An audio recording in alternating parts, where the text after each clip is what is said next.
Halo, habari za leo. Karibuni tena Pedro and Rose Stories.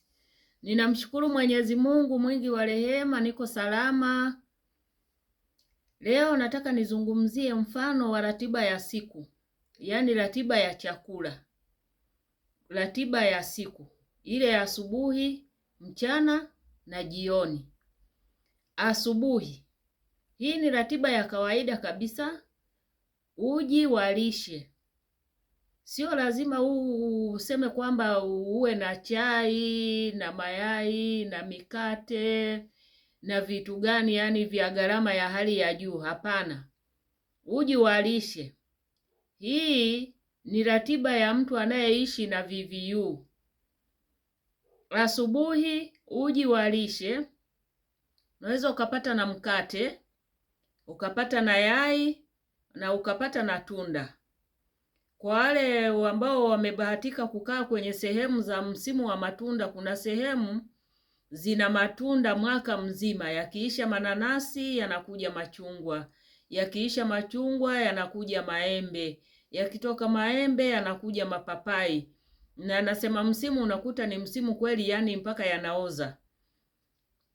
Halafu mchana ukapata ugali au wali na maharagwe na samaki na kuku au na mboga mboga. Kwa hiyo mchana hapa ni uamuzi. Nimeweka hivi vitu, sio kwamba lazima uvile vyote kwa mchana. Hapana.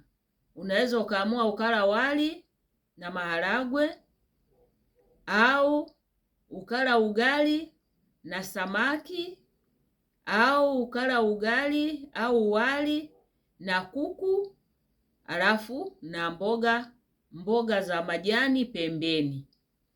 Alafu jioni unakula chakula chepesi kama viazi na mboga pamoja na protini kidogo. Kuna vitafunio. Vitafunio ni kama karanga au maziwa ya mtindi au matunda. Hivi vyote ni vitafunio. Maziwa ya mtindi kwa wale waenzi za zamani, wahenga wa VVU, ilikuwa maziwa ya mtindi yanasaidia sana kuondoa fangasi kwenye utumbo. Kwa hiyo hata sasa hivi kama mtu unasumbuliwa sana na fangasi, yaani fangasi, unajikuta kwamba unakuwa na tatizo la kuharisha mara kwa mara. Hata kama unapewa dawa za kufunga, unaweza ukafunga wiki moja, unajikuta tena unaanza kuharisha. Jaribu kutumia maziwa ya mtindi. Maziwa ya mtindi yanasaidia kuondoa fangasi ambao wako kwenye utumbo mkubwa, fangasi ambao wako kwenye koromeo, na fangasi ambao wako labda mdomoni, wametanda mpaka kwenye ulimi. Ulimi unakuwa na utando kama mweupe hivi. Basi jaribu kutumia maziwa ya mtindi au maziwa ya mgando. Vitu vya kuepuka. Hapa nimetoa mfano wa ratiba ya siku ya vyakula kwa mtu mwenye VVU. Sasa kuna vitu pia ambavyo inabidi uviepuke. Yaani wewe unayeishi na VVU, kuna vitu pia inabidi uviepuke. Pombe kupita kiasi. Naomba nieleweke, sijasema kwamba usinywe pombe, hapana. Nimesema pombe kupita kiasi inaathiri dawa. Elewa kwamba unakunywa dawa. Sasa unakunywa na pombe pengine kupita kiasi. Pombe inaathiri dawa unazozitumia, na unaweza ukajikuta kwamba unakunywa dawa lakini kile ukienda kupima viral load unakuta kwamba hauko undetectable.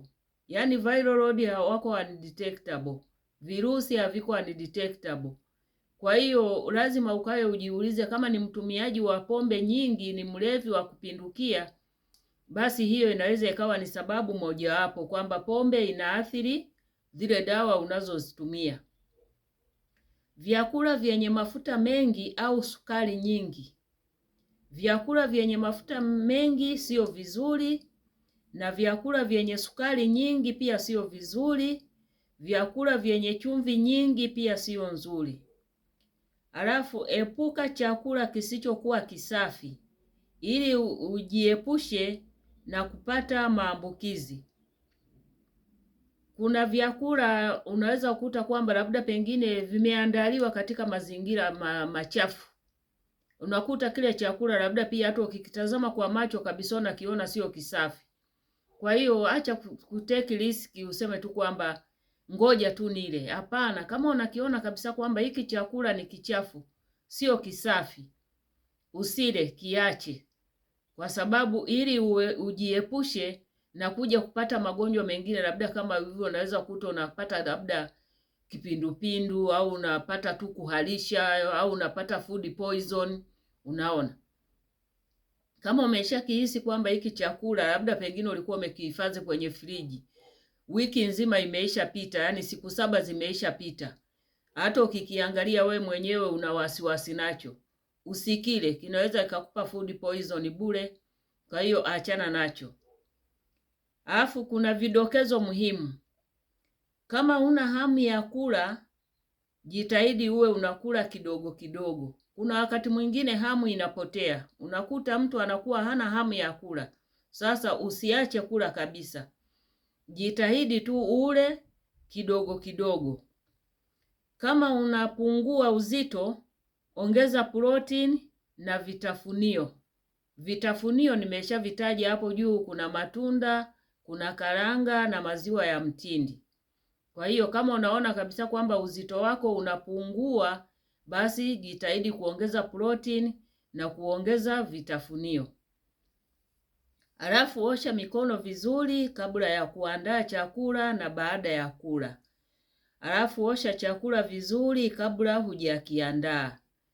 Asanteni sana kwa kunisikiliza.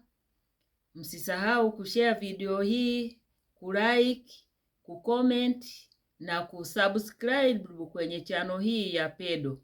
Asanteni sana.